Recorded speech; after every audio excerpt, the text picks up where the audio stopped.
Selamat pagi bosku, jumpa kembali bersama saya Cecilia dari Pilar Mas Investindo Sekuritas. Touch your heart, touch your profit. Nah, seperti biasa kita akan mulai saja nih market review kita hari ini, Selasa 1 Maret 2022 dengan episode Habis Manis Sepah Dibuang. Maka dari itu jangan kemana-mana ya bosku, tetap di channel Pilar Mas Investindo Sekuritas. Touch your heart, touch your profit. Pionir Sekuritas Channel di Indonesia.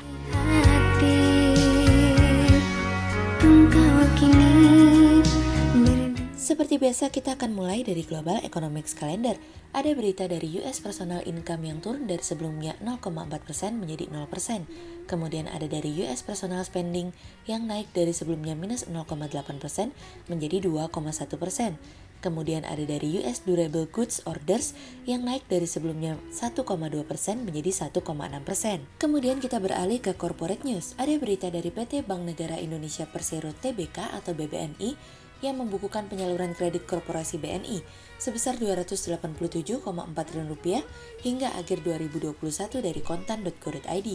Kemudian ada dari PT Semakom Integrated Tbk atau SEMA yang mencetak penjualan sebesar Rp180 miliar hingga akhir 2021 dari bisnis.com. Kemudian ada dari PT Indo Tambang Raya Megah Tbk atau ITMG yang laba bersih emiten tambang batubara ini terbang hingga 1.104,9% menjadi 475,57 juta US dollar di 2021 dari kontan.co.id. Kemudian pada perdagangan hari Jumat tanggal 25 Februari 2022 IHSG ditutup menguat sebesar 70 poin atau 1,03% ke level 6.888. Sektor transportation and logistik, financials, healthcare, basic materials, infrastruktur, industrials, teknologi, properties and real estate bergerak positif dan mendominasi kenaikan IHSG hari ini. Investor asing mencatatkan pembelian bersih sebesar Rp1.080 miliar. Kemudian kita akan masuk ke market review kita hari ini. Cerita hari ini akan kita awali dari habis manis sepah dibuang. Semua orang menyalahkan inflasi yang mulai tidak terkendali tatkala dulu dibutuhkan, tatkala didoakan untuk mengalami kenaikan. Ditambah lagi saat ini, konflik antara Rusia dan Ukraina telah mendorong harga minyak mengalami kenaikan, yang dimana tentu saja inflasi akan kembali mengalami kenaikan yang akan menjadi salah satu indikator yang lagi-lagi disalahkan. Pejabat The Fed pun tetap pada tekadnya untuk menaikkan tingkat suku bunga bulan depan, meskipun saat ini situasi dan kondisi kian tidak pasti akibat invasi Rusia kepada Ukraina. Gubernur Christopher Waller mengatakan bahwa dengan perekonomian yang ditopang oleh tenaga kerja yang penuh dan inflasi yang juga di atas target, tentu ini menjadi sebuah tanda bahwa bank sentral harus kembali dengan cepat. Dan tentu saja, kenaikan 50 BPS akan dapat membantu bank sentral mengendalikan inflasi. Pertemuan The Fed akan dilakukan pada 15 hingga 16 Maret mendatang dan tentu saja hal ini menjadi perhatian pelaku pasar dan investor dalam menentukan langkah selanjutnya. Hal yang dinantikan juga adalah kesaksian Powell mengenai kebijakan moneter setengah tahunan kepada Kongres pada tanggal 2 dan 3 Maret yang diikuti dengan laporan ketenaga kerjaan pada tanggal 4 Maret dan indeks harga konsumen. Sejauh ini Waller mengatakan bahwa masih terlalu dini untuk mengatakan seberapa besar dampak dari serangan Rusia kepada Ukraina akan dapat mempengaruhi perekonomian Amerika. Namun satu hal yang pasti, Waller merupakan salah satu sosok yang menyukai kenaikan tingkat suku bunga hingga 100 BPS hingga semester 1 dan mulai mengecilkan neraca The Fed pada bulan Juli nanti.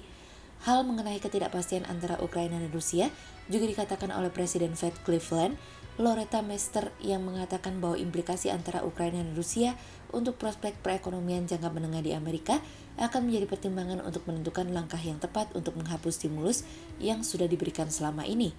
Harga minyak yang lebih tinggi akan memukul pendapatan dari masyarakat di Amerika, tidak terkecuali kita juga. Presiden Fed Atlanta, Raphael Bostic sendiri mengatakan pada hari Kamis bahwa dirinya pun juga mengharapkan untuk menaikkan tingkat suku bunga pada bulan Maret selama data perekonomian mendukung. Kepala Fed Richmond, Thomas Barkin pun mengatakan bahwa waktu akan memberikan jawaban apakah kisah Ukraina dan Rusia mampu mengubah prospek kebijakan di saat normalisasi kebijakan untuk melawan inflasi dimulai. Menurut Barkin, hubungan ekonomi antara Amerika dan Rusia serta eksposur bank-bank Amerika kepada negara Rusia masih sangat terbatas. Presiden Cina Xi Jinping meminta kepada Putin untuk meminta Putin agar bernegosiasi dengan Ukraina. Cina sangat mendukung Rusia dan Ukraina untuk menyelesaikan masalah di antara mereka dengan negosiasi. dan Rusia ternyata mendukung apa yang disampaikan oleh Xi Jinping.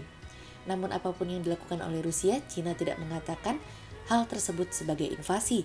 Apalagi setelah awal bulan Februari kemarin Cina dan Rusia merilis pernyataan bersama yang dimana mereka mengatakan bahwa persahabatan di antara mereka tanpa batas. Meskipun demikian, Cina menghormati setiap kedaulatan dan integritas teritorial semua negara. Sebetulnya dampak apa saja sih bosku kisah antara Ukraina dengan Rusia?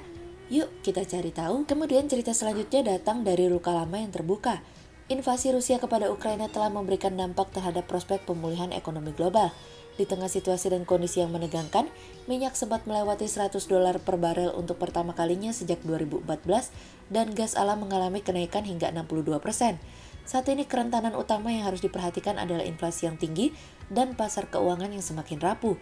Rumah tangga akan menghabiskan lebih banyak uang mereka untuk membeli bahan bakar dan lebih sedikit untuk barang dan jasa lainnya. Hal ini akan mendorong mundur kepercayaan diri akan pemulihan ekonomi dan semakin mempersulit perusahaan untuk mendapatkan dana investasi. Dan tentu saja Rusia seperti yang dikatakannya kemarin bahwa mereka tidak akan tinggal diam. Skenario pertama apabila perang berakhir dengan cepat sehingga dapat menghentikan dampak yang akan terjadi di antara Ukraina dan Rusia sehingga prospek pemulihan ekonomi tetap terjaga.